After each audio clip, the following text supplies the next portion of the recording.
Sedikit kita mengenal bahasan atau apa saja yang dibahas dalam ilmu fikih.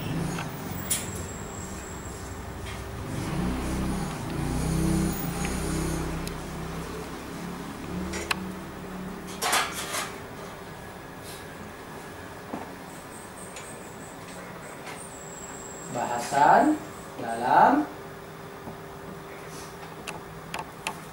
fikih. Pertama, membahas masalah ibadah.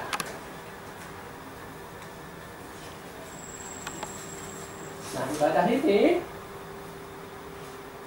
terus garis besarnya begitu.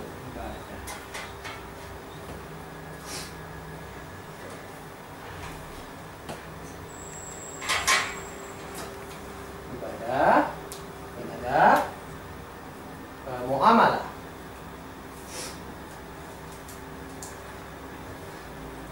Ibadah ini mulai dari taharah,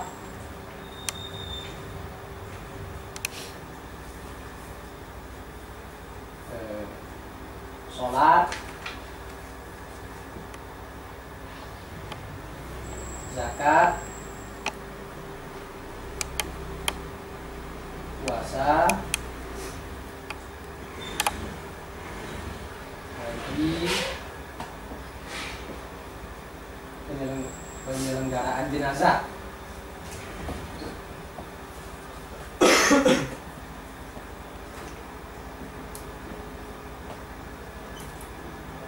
Doa dan zikir.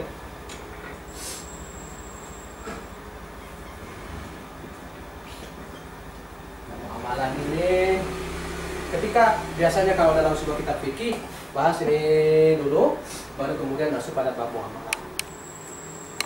Yang umum biasanya muamalah masuk pada jual beli dulu atau perdagangan atau bisnis. Oke, misalnya jual beli dan turunannya. Ini kalau dalam mazhab Syafi'i. Kalau dalam mazhab Maliki nikah dulu. Kalau mazhab Syafi'i jual beli dulu. Mungkin filosofinya menurut mazhab Syafi'i orang bisnis dulu sukses baru nikah. Mungkin kalau filosofinya mazhab Maliki nikah dulu baru sukses gitu. Mana yang benar? Ya, mungkin yang benar, tinggal yang melakukan. Ini masuk kategori muamalah. Kemudian nanti masuk pada bab peradilan,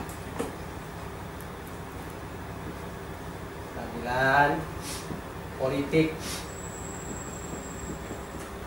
ini jual beli atau ekonomi. Selanjutnya adalah jihad. Namanya di sini warisan. Habis jihad mati meninggalkan warisan. Iya kan?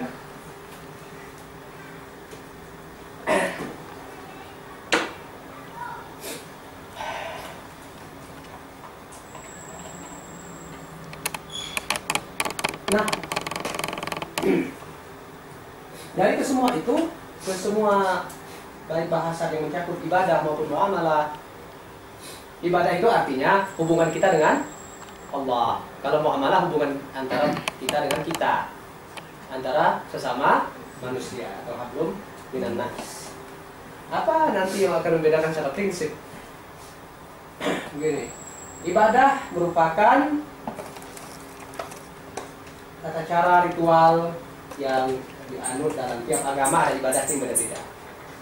Sementara muamalah lebih pada hubungan interaksi antar sesama manusia, dan biasanya secara umum prinsipnya semua agama mengajarkan muamalah dan bentuk pokok yang sama, tinggal rincian aturannya yang beda-beda.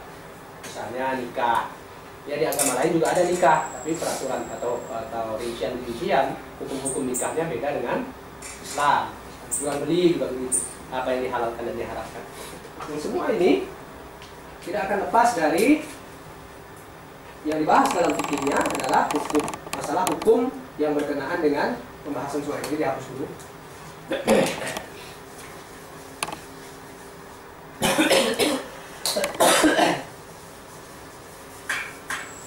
Tadi kita sudah bicara masalah dalil, kemudian bicara masalah bahasa, tapi kita lebih dahulu membicarakan masalah hukum. Emang kita mau membahas apa tentang tentang ibadah maupun muamalah itu? Yang mau dibahas sih apanya? Yang mau dibahas itu ada dua, yaitu masalah hukum. Hukum di sini artinya status dan dampak yang akan ditimbulkan dari satu perbuatan.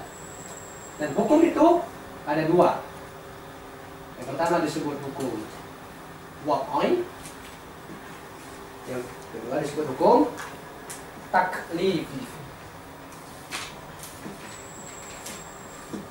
Artinya adalah status hukum, status dari satu perbuatan atau satu benda sah atau tidak. Makanya dia ada hukum berkenaan dengan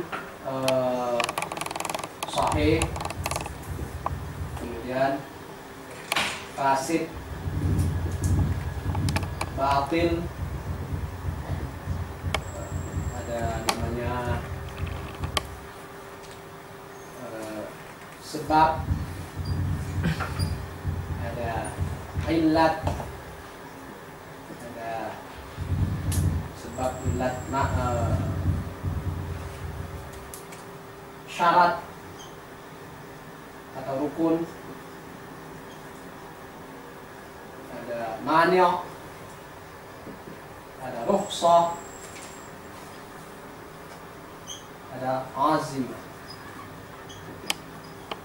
ada qada, ada. Apalagi ini? Tulis saja. Kita ibaratnya sekarang ini baru mau masuk hutan. Jadi kita lihat dulu semua. Kita alami dulu semuanya. Baru nanti kita pecahkan misterinya ini.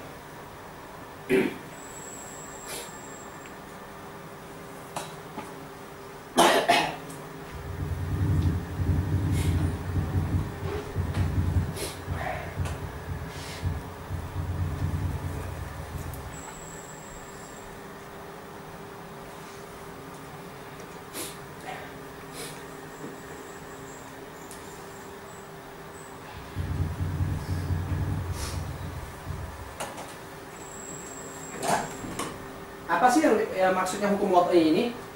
Ringkasnya adalah kita pengen mengetahui perbuatan kita sah atau tidak. Nah, itu wad'i. Misalnya jual belinya sah atau enggak, itu namanya hukum wad'i. Nikahnya sah atau enggak, itu namanya hukum wad'i. Nah, itu sholatnya sah atau enggak, itu namanya hukum wad'i. Adapun hukum taklifi hanya 5, yaitu masalah berkenaan dengan masalah reward and punishment, berkenaan dengan masalah ganjaran dari perbuatan. Ini kalau perbuatan ini sudah sah atau tidak, terus dia dapat apa dari Allah. Makanya isinya cuma 5. Wajib, mandub itu bahasa kita sunnah, supaya tidak karena banyak istilah sunnah itu. Mubah, makruh,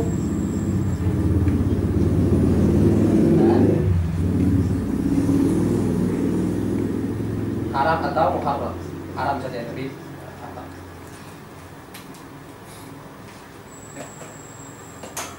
Pada masing-masing itu ada balasan ataupun hukuman. Wajib, sebagaimana kita ketahui, artinya berdosa akan akibatnya. Akibatnya adalah buahnya. Kalau melaksanakan kewajiban berarti kita akan berdosa bila ditinggalkan, berpahala bila dikerjakan. Mandub, berpahala bila dikerjakan, tidak berdosa bila ditinggalkan. Mubah, semuanya tidak berdosa bila dikerjakan, tidak berpahala bila ditinggalkan. Tidak berpahala bila dikerjakan, tidak berdosa bila ditinggalkan. Makruh, berpahala bila ditinggalkan, tidak berdosa bila dikerjakan. Haram, tidak berpahala bila ditinggalkan dan berdosa bila dikerjakan. Itu. Jadi nanti misalnya dalam satu perbuatan, sholat misalnya, dalam sholat itu dia akan dibahas dari sisi taklifinya dan dari sisi wad'inya. Nah, taklifinya misalnya sholat duha, hukum taklifinya apa? Mandub atau biasa disebut orang sunnah. Nama lain mandub itu kadang disebut juga mustahab. Ada rincian dalam masing-masing mazhab, tapi sementara kita samakan saja itu. Nah, mustahab. Sholat duha misalnya, ya mandub. Tetapi dari sisi waktunya, kalau kita lihat, ada orang sholat duha, hukumnya sunnah, berarti dia kalau dikerjakan dapat pahala. Apakah dia akan dapat pahala? Belum tentu. Siapa tahu dia sholatnya tanpa wudhu, atau dia sholatnya tidak tumanina, atau dia kelupaan ruku, sujud, ya. Nah, itu harus ditinjau dari sisi waktunya, sholatnya itu sudah sah atau tidak, gitu. Dalam dalam hal ini masing-masing satu perbuatan akan ditinjau dari dua sisi hukum ini. Yang mendapat ganjaran taklifi itu adalah kalau dia sahih atau kalau dia sah.